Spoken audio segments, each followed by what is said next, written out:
মোদিজি সত্তা আসার পর এখন আর নর্থ ইস্টে প্রায় যে ইনসার্জেন্সি বা বিভিন্ন গ্রুপ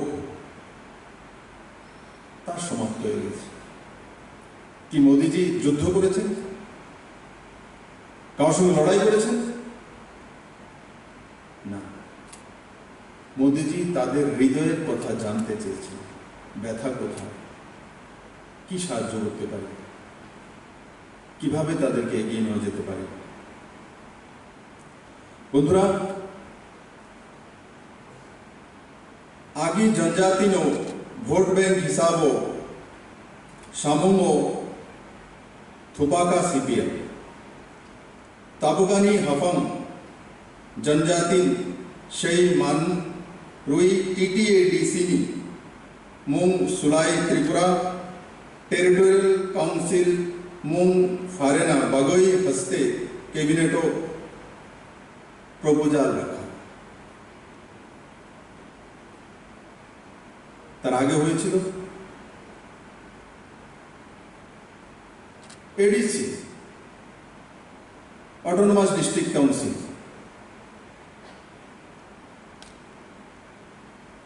8 ডিস্ট্রিক্ট মিলিয়ে।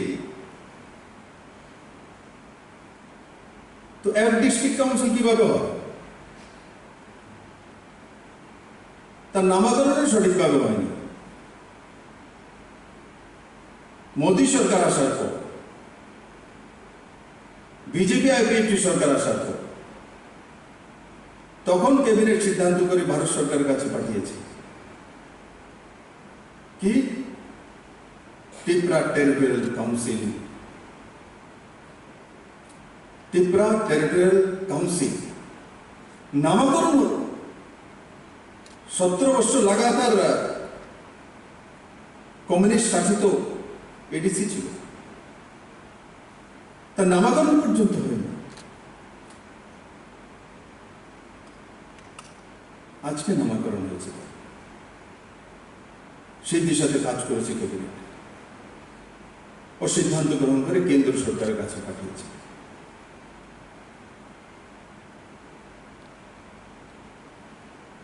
কতদিন সময় লাগবে?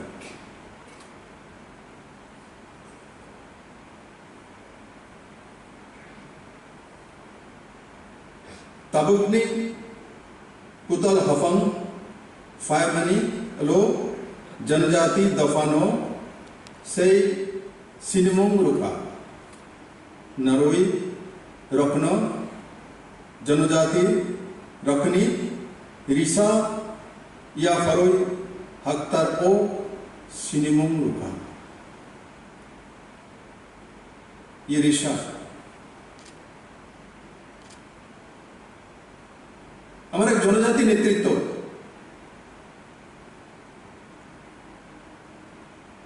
দেবব্রত কুলে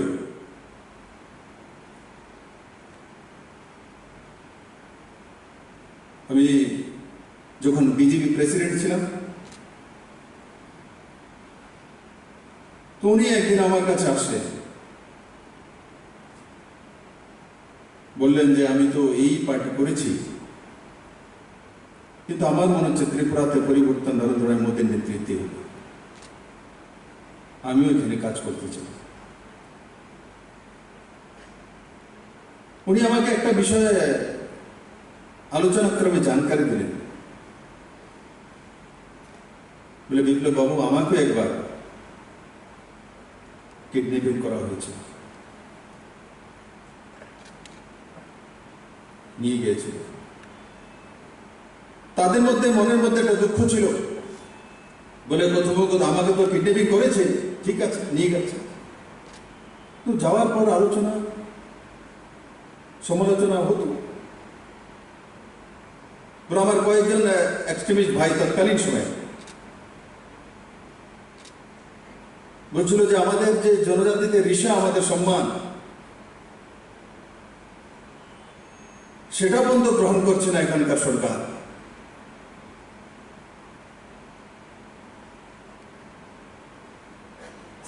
দেবব্রত গুলো বলছে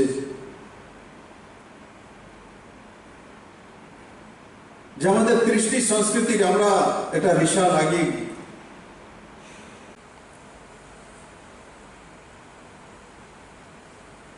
উত্তর পূর্বাঞ্চলকে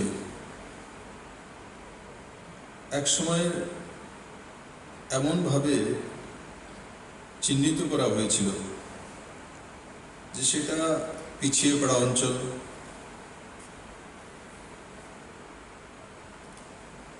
তাদের কাছে আর্থিক সমৃদ্ধি নেই, তারা ভারতবর্ষের এক কোণতে রয়েছে, ছোট ছোট রাজ্য, জল খেতে হতো। তখনও তো সেই সিন ছিল, তখনও তো সরকার ছিল, তখনও তো কেন্দ্র সরকার ছিল, তখনও তো এখানে মুখ্যমন্ত্রী ছিল। আছে কি কোনো যোজনা? অটল জলধারা মিশন 2022 ডিসেম্বরের মধ্যে সমস্ত ত্রিপুরাবাসী জাতি জনজাতি প্রত্যেকের কাছে ফ্রিতে শুদ্ধ পানীয় জল পৌঁছানোর জন্য সরকার সিদ্ধান্ত গ্রহণ করেছে। ফ্রিতে, 1 পয়সা লাগবে না।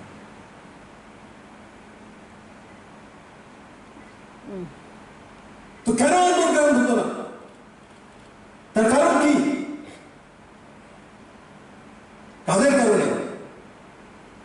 আজকে যখন মোদী হৃদয়ে জড়িয়ে ধরেছে সমস্ত নর্থ ইস্টবাসীকে, তো কেউ কোনোদিন কল্পনা করেনি যে নর্থ ইস্টের প্রত্যেকটি রাজ্যের মধ্যে এনডিএ বা বিজেপি সরকার হবে। প্রত্যেকটি রাজ্য, 8 রাজ্যের মধ্যে বিজেপি না হলে এনডিএ সরকার। কেউ কোনোদিন কল্পনা করেনি। কেউ কোনোদিন কল্পনা করেনি ত্রিপুরার যে ভারতীয় জনতা পার্টির সরকার হবে। অটল বিহারী বাজপেয়ী লোকসভাতে যখন বলেছিলেন, যখন পূর্বে সূর্যোদয় হবে और আসামে পদ্ম ফুল ফুটবে, আর তখন সমস্ত হাউসের বিরোধী দলের নেতারা হাসছিলেন, अटल जी आपको क्या हो गया, आप क्या बोल रहे? আসামে আবার বিজেপি পদ্ম ফুটবে, কি স্বপ্ন দেখছেন আপনি? কল্পনা করা যেত না নর্থ ইস্টে ভারতীয় জনতা পার্টি সরকার হতে পারে।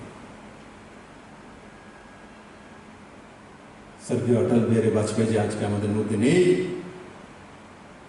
কিন্তু যেই স্বপ্ন উনি লোকসভার মধ্যে দেখেছিলেন, যেটা বলেছিলেন, সর্বানন্দ সরোয়ারের নেতৃত্বে আসামে ভারতীয় জনতা পার্টির সরকার। শুধু আসামে না, নর্থ ইস্টের প্রত্যেকটি রাজ্যের মধ্যে বিজেপি না হলে তার সহযোগী দলের সরকার। আচ্ছা, নর্থ ইস্ট বাসী আমরা বুঝে গেছি যে দিল্লির দূরত্ব 3000 কিলোমিটার হতে পারে বাই রোড, কিন্তু মোদির সঙ্গে নর্থ ইস্ট বাসীর দূরত্ব নেই, কারণ মোদির সঙ্গে হৃদয়ের সম্পর্ক রয়েছে। আচ্ছা, কতদিন পর নর্থ ইস্ট বাসীকে সম্মান। ত্রিপুরা থেকে ডাইরেক্ট ফ্লাইট দিল্লি, আগরতলা থেকে ইম্ফল। বিশেষ করে আমরা ত্রিপুরাবাসী, আমাদেরকে তো আমাদের রাজ্যেরই পরিচয় ছিল না। যদি কাউকে বলতাম যে আমি ত্রিপুরা রাজ্য থেকে, তো বলতো ত্রিপুরা আবার কোথায়? বলতে হতো আসামের কাছে। বলে আসাম তো বড়, তো আসামের কোন দিকটা? না, ত্রিপুরা আলাদা রাজ্য। তো কোথায়? তারপরে আবার নেই, শিলচরের কাছে, শিলং থেকে এত কিলোমিটার দূর। ওর অনেক পরে আগরতলাকে চিনতে পেরেছে। আগরতলা, আচ্ছা আগরতলা।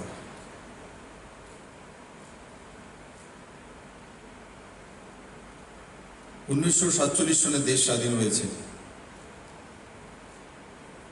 কিন্তু নর্থ ইস্ট বাসীকে সম্মান দেওয়া, তাদের স্বাভিমানকে নিজের স্বাভিমান হিসাবে চিহ্নিত করা,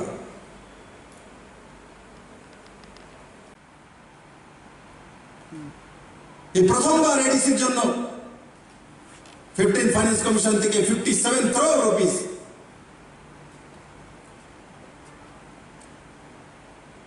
জনতার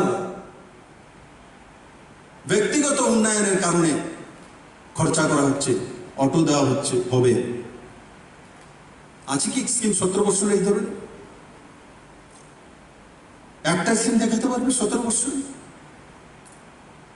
যে কোনো পরিবারকে শক্তিশালী করার জন্য, তার আর্থিক উন্নয়নের জন্য কোন স্কিম করেছে, তাদের সাহায্য করছে, কেন্দ্র সরকার থেকে পয়সা আনতে পেরেছে? এই প্রথমবার ত্রিপুরাতে হয়েছে।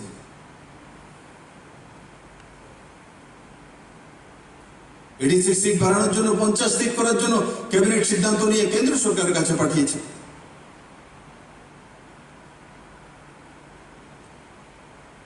জায়গার প্রজেক্টগুলি ম্যাক্সিমাম জনজাতি অঞ্চলে করা হচ্ছে।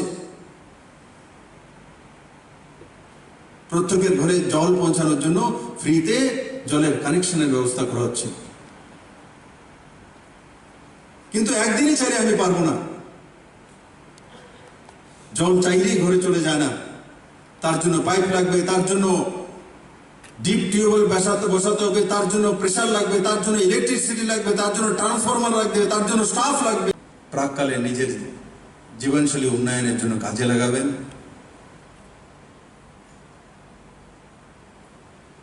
और নিজের জীবন এবং পরিবারকে সুখ স্বাচ্ছন্দ্যে প্রতিষ্ঠিত করার জন্য কেন্দ্র এবং রাজ্য সরকারের যোজনাগুলি থেকে লাভ নিয়ে নিজেকে প্রতিষ্ঠিত করবেন এবং ত্রিপুরার উন্নয়নে এবং নিজের গ্রাম উন্নয়নে, শহর উন্নয়নে নিজেকে সমর্পিত করবেন।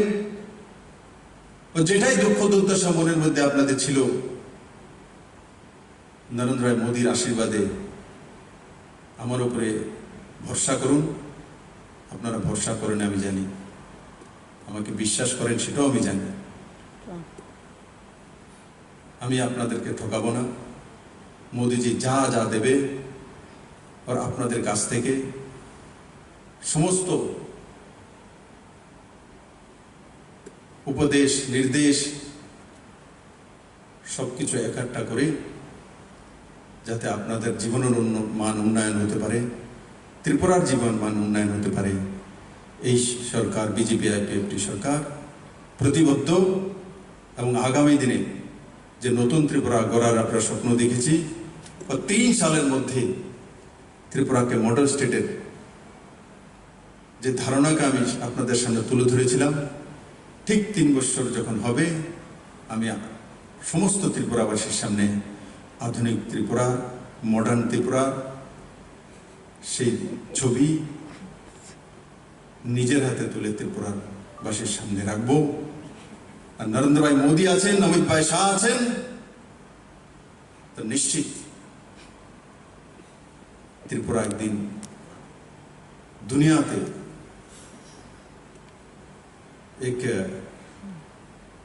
উৎকৃষ্ট এবং শক্তিশালী এবং বৈভবশালী রাজ্য এবং রাজ্যবাসীর সম্মান নিয়ে দাঁড়িয়ে থাকবে।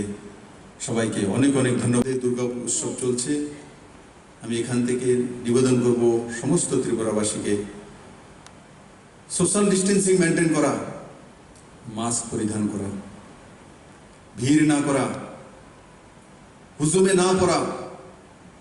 আমরা করোনাকে অনেকাংশে কন্ট্রোল করে নিয়ে এসেছি। কোনোভাবেই যাতে আবার পুরনো জায়গাতে না যেতে হয়, সেই জায়গায় সচেতনতা রাখা।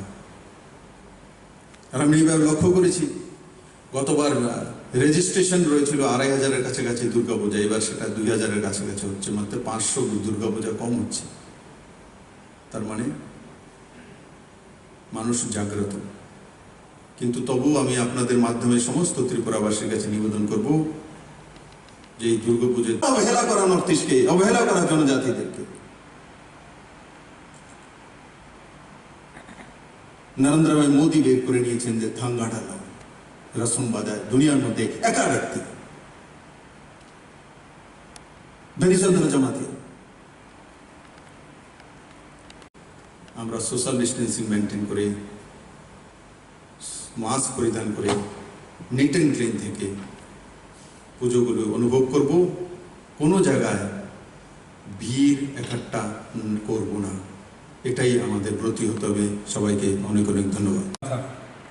भारत सरकार, त्रिपुरा सरकार और NLFT SD ग्रुप से, जिसमें 88 लोगों ডিস্ট্রিক্ট ঘোষণা করে দিয়েছে ধলাইকে, যেখানে জনজাতি বেশি, তাকে উন্নয়ন করতে হবে।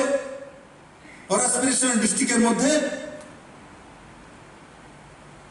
80% অফিসের মধ্যে অফিস স্টাফ থাকতে হবে নির্ধারণ করে দিয়েছেন। ধলাই এসপিরেশনাল ডিস্ট্রিক্ট, তার জন্য ধলাইতে মেডিকেল কলেজ। কি ওভারগ্রাউন্ড ওয়ার্কার্সদের মধ্যে 1 লক্ষ টাকার চেক প্রদান করা হবে। আরও একবার মঞ্চে যারা উপবিষ্ট রয়েছেন আমাদের আজকের অনুষ্ঠানের মাননীয় অতিথিদের অনেক এই আর্থিক সহায়তা স্বরূপ 1 লক্ষ টাকার চেক তুলে দিচ্ছেন 6 জনের হাতে 6 ডিস্ট্রিক্ট থেকে। তারপরে এগিয়ে আসার জন্য বলা হচ্ছে 산 것이나요. তাই 아무는 가리도 살짓함 아고스토 그게 বড় সাতনো বেদব খরক চার্চিচার বড়। हमारे आज अतिथिगण जो इस फंक्शन में शामिल होने आए हैं और मेरे प्रिय प्रेस बंधुगण, इलेक्ट्रॉनिक, ये प्रोग्राम आयोजित किया गया है। আমাদের আজকের অনুষ্ঠানে মঞ্চে উপবিষ্ট অন্যান্য অতিথিরাও।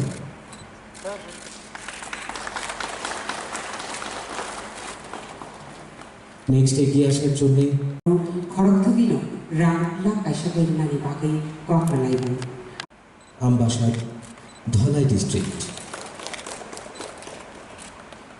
তারপরে এগিয়ে এবারে উপস্থিত সকলকে স্বাগত জানিয়ে স্বাগত সম্ভাষণ রাখবেন ভারপ্রাপ্ত পুলিশের মহানির্দেশক শ্রী রাজীব সিং মহাশয়। র সাতবেদক লাইকর দলাই ডিস্ট্রিক্টनि চন্দ্রপাড়া হায়ার সেকেন্ডারি রংনি নখাও হাস্তিনি মন্ত্রী অগ্রাবরমগনা মোচাং বিপ্লব কুমার দেব সাই চিনি হাস্তি ত্রিপুরানো গোচাং দদরতে বরমবর রকনি চক্রপাক দিয়া নবলাই কামি পোস্ট অফিস নবলাই বাজারতে PSO অফ পি।